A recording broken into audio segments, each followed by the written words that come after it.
Universidad Nacional de Chimborazo, Facultad de Ingeniería Civil. Trabajo de diseño de estructuras de concreto reforzado. Tema: resumen de apuntes de ingeniería sísmica. Autores: Hamilton, Alexis Rosero Martínez, Jefferson Aldair Carvajal Pérez. Riobamba, Ecuador, 2003. Los terremotos. Un terremoto es un movimiento brusco de la Tierra, causado por la brusca liberación de energía acumulada durante un largo tiempo.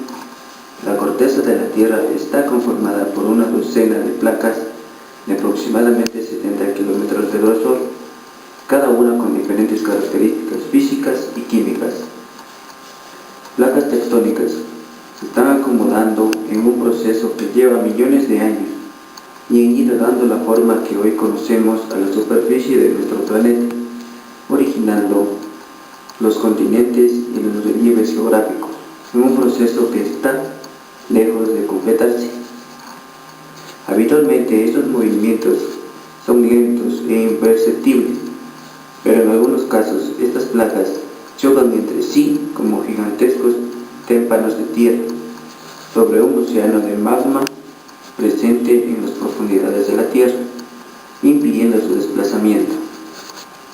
Entonces, una placa comienza a desplazarse sobre o bajo la otra, originando lentos cambios en la topografía. Características básicas de los sismos. Los sismos se clasifican en apenas perceptibles y de gran magnitud, con lo que la caracterización básica se hace en medida de magnitud e intensidad. La escala de intensidad más conocida es la de Mercalli, que define a un sismo en función de los daños que éste causa, especialmente sobre las construcciones y estructuras en escala MSK, mientras que la escala de Richter básicamente mide la magnitud, que se basa en la caracterización de la magnitud de las ondas sísmicas. Básicamente mide la magnitud, fuerza del terremoto, su rango oscila entre 2 y 6.9. Una escala de Richter es de 6.9, será capaz de destruir poblaciones en unos 160 kilómetros a la redonda. Para la medida de macro terremotos se utilizan escalas corregidas. Los efectos: destrucción de construcciones identificables, corrimiento de tierras, licuefacción de suelo, tsunamis. Previsiones, modelo de referencia. Hoy en día es posible delimitar las zonas de potencial riesgo sísmico e incluso prever cuál podría ser su magnitud máxima, mas no conocer el momento exacto en que el terremoto se daría. Los terremotos se simulan, cuya probabilidad de ocurrir es del 10% en un periodo de 50 años para un determinado periodo de retorno, en torno a 500 años habitualmente. La caracterización técnica. Se puede definir mapas de riesgo sísmico con las características del terremoto, magnitud e intensidad y ubicación del mismo. Sin embargo, en ingeniería se utilizan parámetros más técnicos que se basan en registro de ondas sísmicas y movimientos del suelo, ya que todo movimiento tiene asociado un desplazamiento, velocidad y aceleración, en donde de todas estas magnitudes la más importante es la aceleración, ya que puede relacionarse con la fuerza. El análisis modal espectral. Un sismo es el conjunto de fuerzas horizontales que se aplican sobre la rasante de un edificio, la cual tiene una frecuencia y aceleración máxima característica. Claramente se debe que la vibración del suelo se transmite a toda la estructura a través de sus soportes, pilares y muros.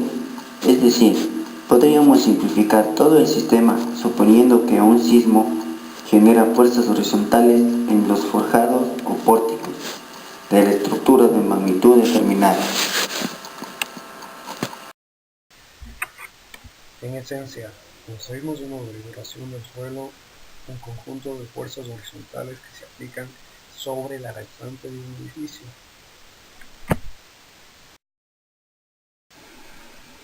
De una forma muy aproximativa, podría asimilarse cualquier estructura a un péndulo invertido, sometido a una vibración en la base. En concreto, la relación entre la aceleración de base sísmica y los desplazamientos que experimentan las masas de la estructura depende únicamente de esa frecuencia propia y del amortiguamiento de la estructura. Generalmente, la información en ordenadas es en realidad un cociente entre la aceleración de respuesta del edificio y la aceleración de base del sismo.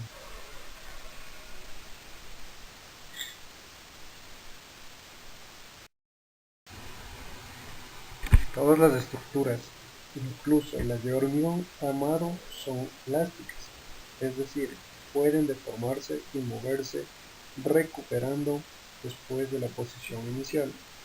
Es bastante intuitivo suponer que hace falta mucha fuerza para deformar esa estructura, que es precisamente lo que induce un terremoto. Como verá, el objetivo inicial del diseño sismo resistente es cuantificar o valorar esas fuerzas y para ello se hace toda clase de simplificación, pues resulta extremadamente complicado calcular su valor utilizando solo ecuaciones matemáticas por complejas que resulten. En consecuencia, y dada la complejidad del proceso, las normas sísmicas.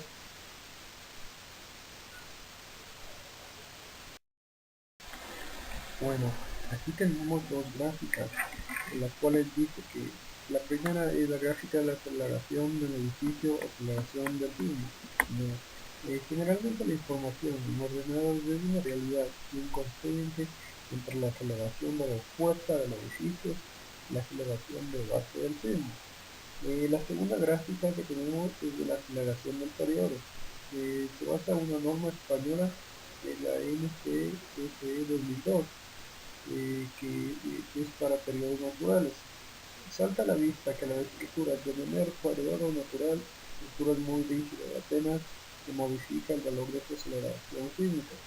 No existe amplificación de fuerzas y que las estructuras menor rígidas reducen también el efecto amplificatorio. Desafortunadamente la mayor parte de estas estructuras se sitúan justamente en el rango de máxima amplificación.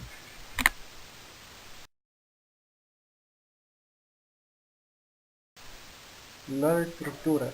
La estructura es muy rígida, como habíamos visto, apenas modifican el valor de la aceleración sísmica. No existe amplificación de fuerzas.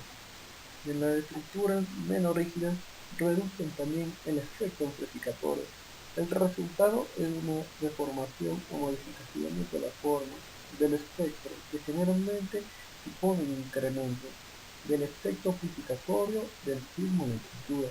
El resultado será una aceleración de cálculo o aceleración sísmica de la base corregida. Como podemos observar, el resultado de un sismo en esta fotografía, que es la modificación de la forma de la topografía, en este caso, de una vía, el resultado de un sismo. Tiene sus conclusiones en las diferentes estructuras, ya sea en edificaciones, en carreteras, en viviendas y en todo tipo de construcción. Tiene diferentes formas de resultados luego de que tenemos el sismo.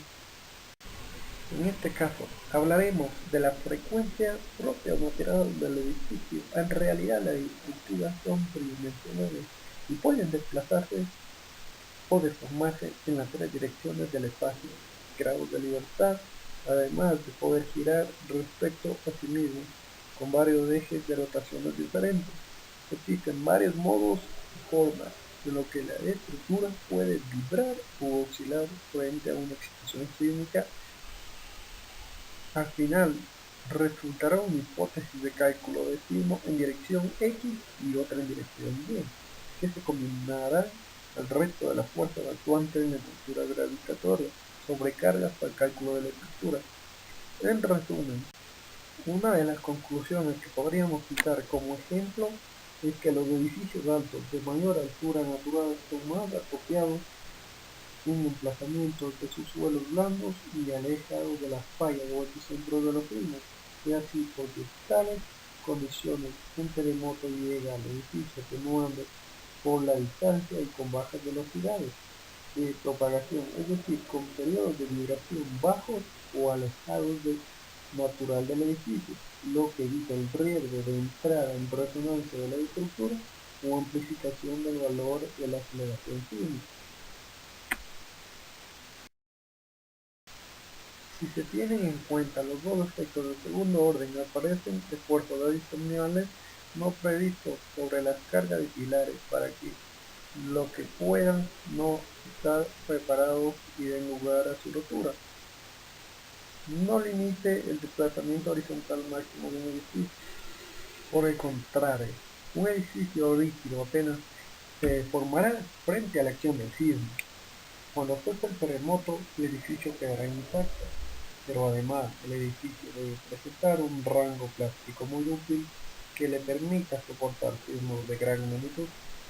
Durante la redacción del código NCSE 2002 llegó a plantearse la posibilidad de prohibir las estructuras de vigas planas poco útiles en zonas de alto riesgo sísmico. Bueno, muchas gracias. Esta ha sido la presentación de Jefferson Carvajal y Hamilton Rosero. Hasta luego.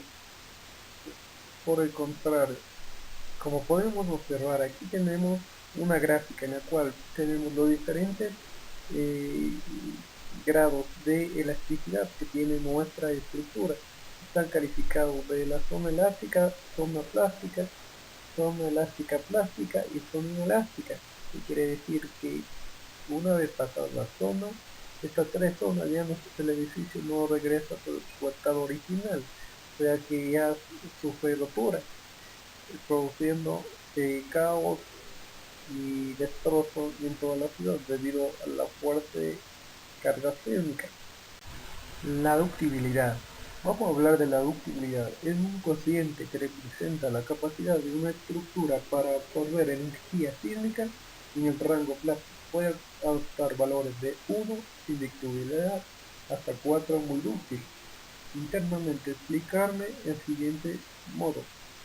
¿Qué creemos que es mejor, una estructura en zona sísmica flexible o la rigidez? Una estructura muy flexible puede absorber grandes cantidades de energía en el rango elástico.